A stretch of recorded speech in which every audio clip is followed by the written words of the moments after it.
never I charged haven't told triple. anyone. That's I know bad business. anyone that I could possibly Where is tell. Bro? Has my idiot I'm boy insane. been telling you that? And if they didn't Did he instantly offer call you me triple crazy, for them? He's ruining my they would town, know isn't that he? God Viola's damn it, death Jimmy. It's my fault. You get him here. Ida, you get my boy on the phone. You tell monsters Jimmy covered in I want to blood. talk to him. You tell him they're still mine, Ida. He's been Ida, getting get closer Jimmy on the every phone. night. Kimber jumped up and Kyle pushed her first, behind him as it the was old just man rose to shadows. his feet, tall and Things imposing. that could be We were mistaken backing as towards the door nothing. when the orderly came in with a Now- disapproving look on his face and shooed us Now, out. I hear his breathing.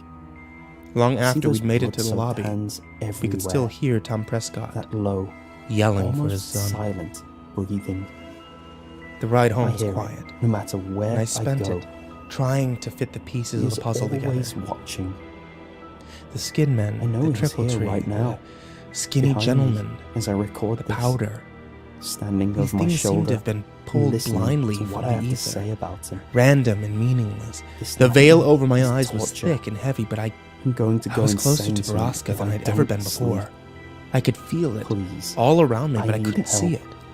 I could I'm almost begging touch you. it, I will give but I you couldn't yet everything I comprehend own. it. Just please. I suddenly go realized that find my Kyle was account pulling and over off the sleep road, and I watches. snapped out of my be contemplation. my He put the watcher. car in park and turned I around won't make it to through look at me in the another back night seat. without one. Is this really Don't about Whitney, let me Sam? die. Yes. Don't Kimber watched us with worried fall eyes. asleep. Why do you think that? The cops, I mean, even your father confirmed that Whitney ran away. I don't believe them, I said through clenched teeth. Look, Sam, we're getting pretty deep in here, and I'm with you every step, but I have to know that there's a reason I we're was a doing this, and 24-year-old pulling good-for-nothing Kimber mooch that lived into. at my parents' house. I have to know Well, that's what this my is father important said to my you mother for in the the right bedroom reasons, late and at not night. just Of course, an maybe. If they obsession. didn't continue to give me a $50 allowance a week, I looked out the window I and would've realized he probably pulled tried to over find near a the job West Rim sooner than Prescott that. or Trailhead. I really didn't He was feel right to about worry, and accepting even money. more so to be protective But of you have to Kimber. be downright stupid Cal to was refuse thinking it. free money. So was I. The next day, The powder. my mother asked me If if I could at Baraska least really start did involve putting in moving mass amounts of applications. drugs, She was then I want tired to of involve my defending friends me, any further. and honestly, I was tired of wasn't their listening fight. to them argue. I love these people. That afternoon, my mom Can I drove me really to the risk their heart of safety for my downtown own Nashville, curiosities and Tennessee. vendettas? She figured But as there far were as I enough wished part-time I could let them opportunities go, for I me. knew. The first I place I needed went them. into was a small I had to candy know shop called what really Rocket happened Fizz. to Whitney. The manager was whispered. nice enough, but she did tell me that they Kyle were turned fully back covered around. in terms of staff. Without a word to Kimber, She said she would let me And know placed his if they hand on ended up mine. needing anyone I jerked my else. hand away and crossed my arms, After and then purchasing a couple immediately of sweets, apologized. I walked out of the store. Kimber and just mindlessly smiled in a walked forgiving around sort of for way. a couple of minutes while shoving sighed. sour gummies in my mouth and taking Sam. drags off of my cigarette. I was interrupted by the piercing ring of Kimber's I phone. walked up to a She scrambled for crosswalk, her cell to silence it, and but when while she saw the waiting for name the on the light to screen, she turn quickly green, answered.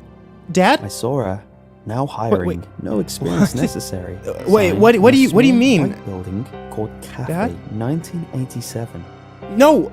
Wait, When slow I walked down. inside of Hello? the coffee shop, She took the I phone away looked from her around ear. Something's and happened to saw my that mom, it and she's at the wasn't really hospital. anything special. Tears filled Kimber's soft It green looked eyes. like almost every Kyle threw the single car in coffee gear shop and out screeched there. out of the parking lot. We Small made the wooden 10-mile trip tables, to the hospital in as many minutes, uncomfortable-looking which was chairs, criminally and fast the on the smell surface of streets. roasted coffee Kyle beans stopped the filled car at the air. emergency entrance, and Kimber and I ran The inside. barista behind the A deputy counter was in looked there at me waiting. with a He smile refused to answer before Kimber's handing me a desperate menu questions and as he led us asking, to her father. "Would you like to try When the our deputy mango swung open the smoothie? doors, I saw my It's dad standing absolutely next to delicious Kimber's, and made with natural and I braced ingredients." myself for the worst. I shook my head and said, Kimber's dad took her in one direction, "No, and my dad I took saw me in the other sign and before I he was said wondering if you a guys were word. still hiring." I saw Kimber crumble to the looked uneasy floor for a second on the other before side of the room. asking, I looked at my "Are you dad sure you don't helplessly, want to and try he and gave mango me a smoothie? sympathetic nod It's and absolutely pulled me amazing into to a drink hug. in this hot weather. It'll keep you healthy with all I the sat down in a vitamins corner, inside. and I stared For at my today hands. only, it's actually as he $3, so quietly I highly explained recommend it. That Mrs. I shook my DeStara head had gone again grocery and shopping asked around if I 1 could just o'clock. have an application. Come home. At the first, groceries away. it looked like he was getting more and more Made disappointed. 2 lasagnas The and a more I looked meatloaf at his and put face, them in the freezer. the more I realized that it looked like he was getting Then she older. got in her car, His thick brown hair drove to the started to hospital, fall out and was replaced parked in the with shade, frail white hair. I took the started stairs to up panic 7 and put my floors to hand the on his roof, shoulder and asked him if he was okay. and jumped off it. Are you absolutely sure She you lived don't long want a enough to mango apologize smoothie? to the EMT who It is the found best her. for health, and you will notice yourself getting younger. I watched Kimber fall apart Quickly, I took a 5 out of my wallet and slammed it on the as her counter mother's and body nodded my slowly head. grew cold. The man let out a In the sigh, morgue, turned around, and started one making the floor beneath smoothie. us. Once he finished, he turned around and handed it to me. He looked young again, but he still had a nervous look on his face. I mean, it looked like the man was 5 seconds away from death. I took a small sip and gave him a nod. I was still scared out of my mind. Do you and think the she only blames thing I herself? wanted to do was get out. I don't know, man. I grabbed the smoothie Probably. out of his hand and started I stretched walking out on the out of the reclining door seat of my when Chevy I and heard him pulled the bill whisper, of my hat lower over my eyes. "I'm so sorry." But do you think I turned around and looked at she's him, okay? but he was staring at me I with didn't a answer blank look on his face. I certainly hadn't been okay when Whitney died, and Kimber I was turned even back closer around to her and mom than tried I was to my leaving. sister. But my hand She was kept definitely sliding off of the not door handle. okay. Scared Sam, and frustrated, Seriously, shut my arm I'm out freaking as out hard here. as I It's could been 2 towards the door. days. but a pain I erupted pushed my hat up deep off my inside face. of me. I looked over at I Kyle, who was fell to the admittedly a ground wreck. and writhed in pain. His eyes were bloodshot, Once the pain was gone, his face sallow, I looked back at him and his red and hair told was him greasy. to open the door, Dude, but he just kept her staring at mom me and committed said, suicide. You "I know how can't. close Kimber was to I her would have mom. left if I could. She needs some time, You can't either. but she'll be It okay. told me you couldn't." She hasn't answered any of my texts or calls. I took a deep breath. I've left her like 9 calmed voice myself notes, man. down I and think said, I'm going crazy. "All right, man. You This just was have to funny. give her space. I Yeah, brought a but smoothie. she's Now my... let me out. Please don't make me call 911. My, He let out a You couldn't say lifeless it around chuckle me. before saying, I'm Try supposed to it. be looking after "Your body her. won't let you." I sat up and pulled the chair upright While behind me. glaring Look, at Kyle, him, I took out my phone. I know and you want to dialed help Kimber, and I want to help Kimber 911. too, but I tried she hasn't talking answered our when calls. a man answered the phone. been to school or come but to a the pain door when erupted we've in stopped my by her house. midsection. She doesn't want to see I us still right tried now. to speak, but And we have to words be okay weren't with coming that. out of my mouth. Right now, I could only Kimber let out knows a what's series best of for Kimber. grunts. The man sighed What about the and said, suicide note? You think "All right, man, that has it's something to actually do with a it?" crime to call us when there isn't an emergency. Aside. Please do not call again. We don't even or we know will send an if there officer was your a way." note. Kimber's dad was He let upset out and another messed up aggravated when he sigh said that, after and I it's let out possible another grunt. I misheard him He anyway. disconnected the call. I asked my dad, and he said that After there was a no couple letter. of seconds, Right. the pain Because your passed. dad is such a beacon of truth. I tried One dialing look at Kyle 911 told a me couple he'd more immediately times, regretted his words. but I couldn't even force myself to shrugged. dial the numbers out. I don't know what to believe anymore. The pain would just come back stronger was, I knew and what I heard. stronger. Mr. DeStaro The had last time I said tried, something about the It cops, felt about like a my letter, stomach was going to but I couldn't rip tell open. Kyle that, not right now.